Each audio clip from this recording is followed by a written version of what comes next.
Hello. The two men followed Beans, Anne and Louisa out of the house. Beans's heart was ready to explode out of her body. Her mouth was dry, her palms sticky. In the garden she turned to Julian. "Well, why didn't you just search the house for Dad's notes or the oscillator blueprints when you were pretending to be a detective?" she asked. All the while, Beans's glance kept creeping back to her neighbour's house. Lucas answered before his accomplice could. "Because we never really wanted that stuff. We were after you from the beginning," he sneered. "Only you were never alone, so we couldn't grab you." "And I couldn't risk searching over your house again in case you or your gran got suspicious and maybe asked to see my ID properly," said Julian icily. "But now we have no choice. You three know who we really are, so we're going to take your dad's notes and disappear. So we'd better find them, and fast," Lucas said directly to Beans. "If you're playing games..." He didn't need to say any more. Beans dug her fingernails into her palms and forced herself to walk at the same pace. She couldn't let them know that she was up to something. How long would she have before they came back to the workroom to get her? Would she have enough time?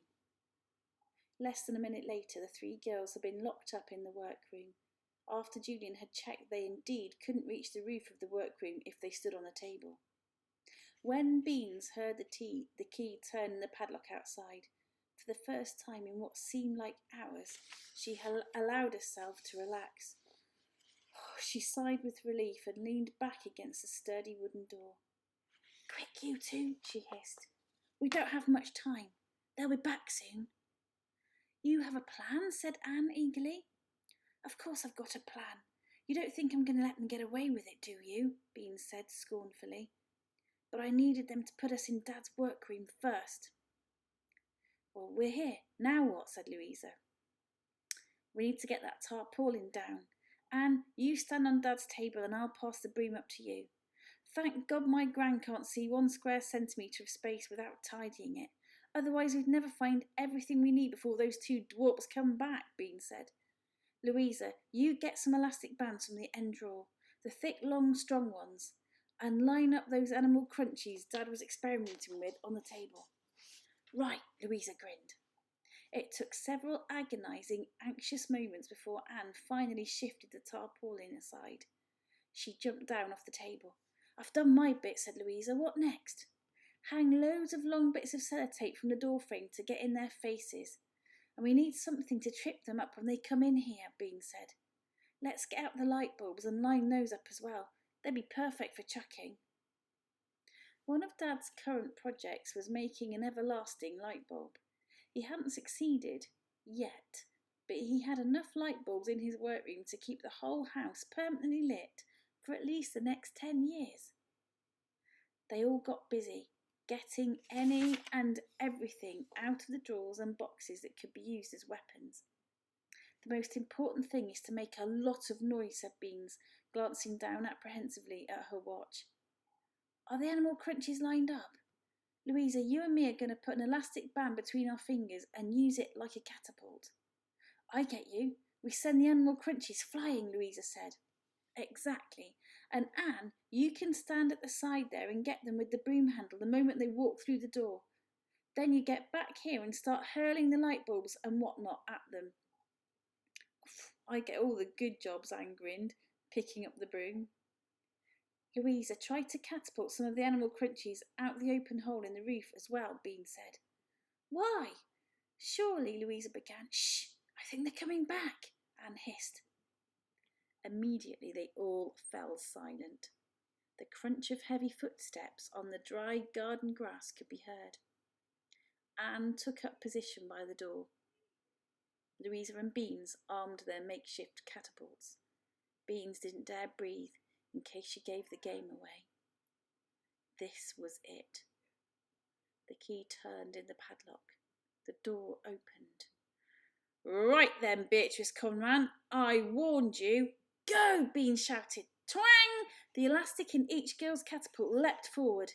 The animal crunchies whizzed towards the two men. One flew over their heads before exploding. The other smacked Lucas in the chest before the blast went off. Boom! Boom!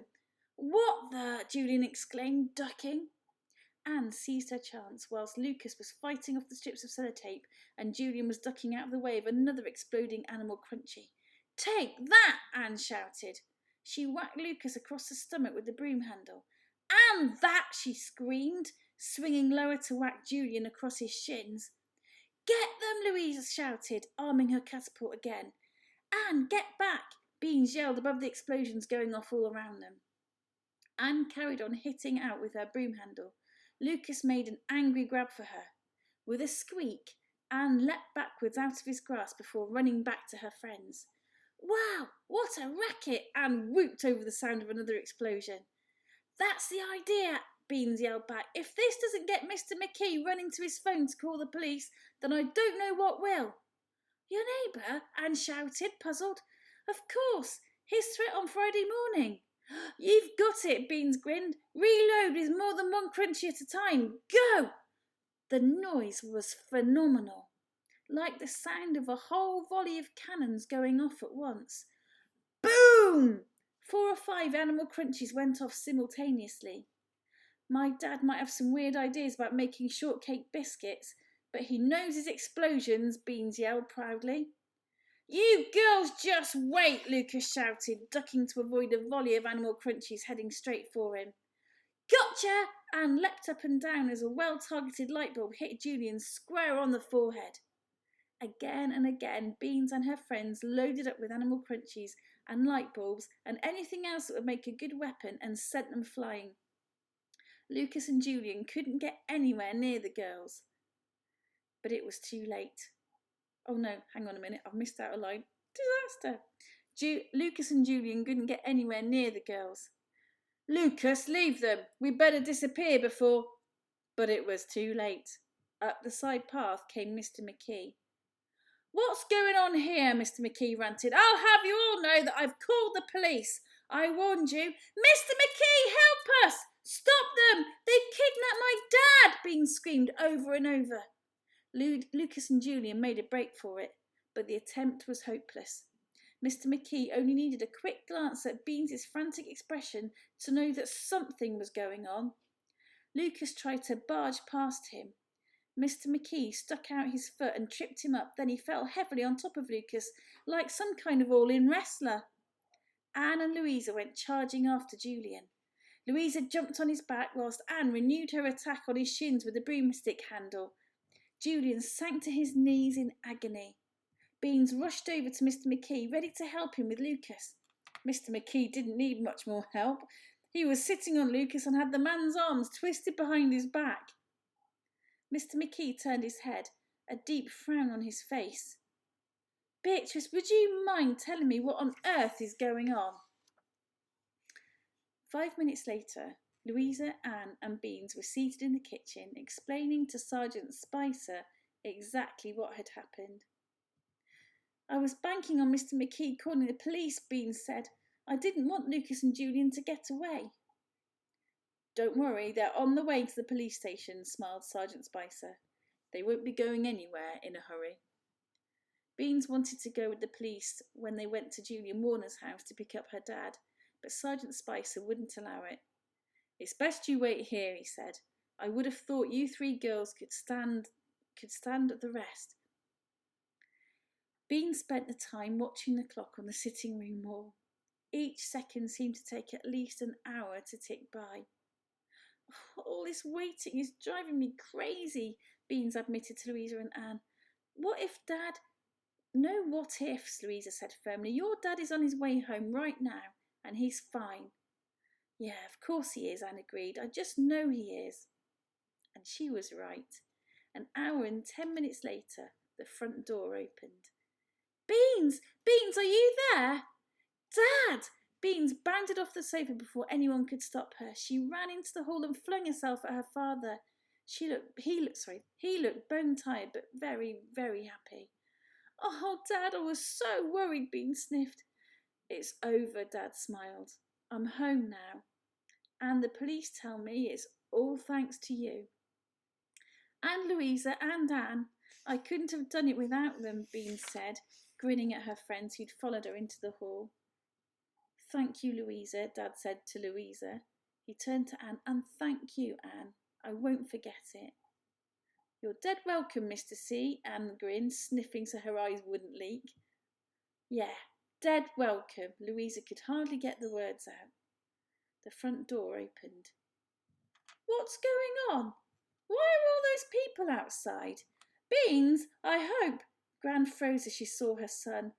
Daniel, you, Gran covered the distance between them in about 1 second flat. She hugged Beans's father so tight that he started coughing.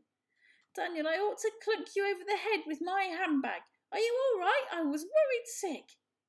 I'm fine, Mum. Beans's dad smiled. I'm home now. I hope this means there'll be no more inventing, Gran said sternly. You must be joking, Beans's dad scoffed. In fact, being locked up gave me a chance to mull over a couple of new ideas I had for some really useful gadgets. Oh, I was afraid of that, Gran sighed. She pulled away, then smiled. I'm going to put the kettle on. I'm sure we could all do with a cup of tea. Oh, yes, and don't hit the roof, but I tidied your workroom. The place was a mess. I'm not going to hit the roof, Mum, Beans's dad smiled. I'm too glad to be home. If anything, you should thank me for my efforts, Gran retorted, heading towards the kitchen. In all my days, I've never seen anything in such a state. The house was a mess. Your workroom was worse. She walked into the kitchen, still muttering under her breath. Beans and her dad looked at each other. Nag, nag, nag, they whispered in unison. Gran's head appeared from around the kitchen door. I heard that, she smiled. What a happy ending. I love a happy ending. That was very exciting, wasn't it? Who thought that 3 girls could defeat 2 horrible kidnappers like that? Well done to Beans, Anne and Louisa, I say. I hope you enjoyed that story. I've enjoyed reading it to you. I cannot wait to read to you again in real life. That will make me so happy. I hope you're being good, behaving, being kind, appreciating what's been done for you, and remembering that you're very precious. You really are, and I cannot wait to see you soon. Bye for now.